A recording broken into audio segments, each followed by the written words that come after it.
উৎসবের দিনে বিষাদের ছায়া। বাইকের সঙ্গে ডাম্পারের মুখোমুখি সংঘর্ষে মৃত্যু হলো বাইক আরোহীর। দুর্ঘটনায় জখম হয়েছেন আরও একজন। ঘটনাটি ঘটেছে পূর্ব বর্ধমানের খণ্ডঘোষের পোলেমপুর এলাকায়।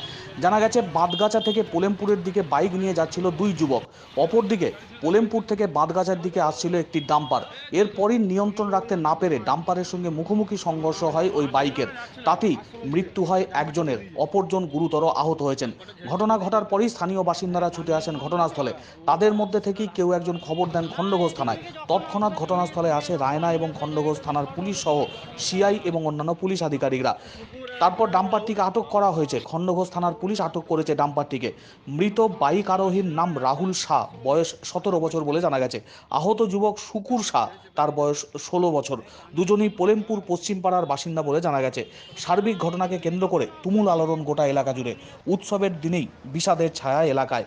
ডাম্পারের সঙ্গে মোটরবাইকের মুখোমুখি সংঘর্ষে মৃত্যু হলো এক যুবকের, আহত অপরজন।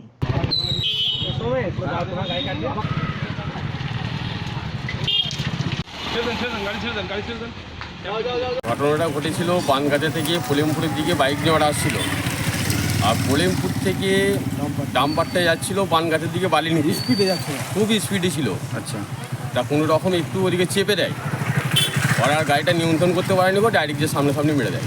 হ্যাঁ হ্যাঁ, একজনের স্পট ডেট আর একজনের এখন অবস্থা খুবই খারাপ। কজন ছিল? ছিল দুজন। কি নাম? রাহুল শাহ, শুকুর শাহ। যে মারা গেছে তার নাম কি? রাহুল শাহ, বয়স কত হবে আনুমানিক? 17 বছর। 17 প্লাস। আচ্ছা, আর যে আহত হয়েছে? যে আহত হয়েছে মোটামুটি ওরও 16-17 হবে। আর দূরগতি আসার জন্য ঘটনাটা ঘটেছে।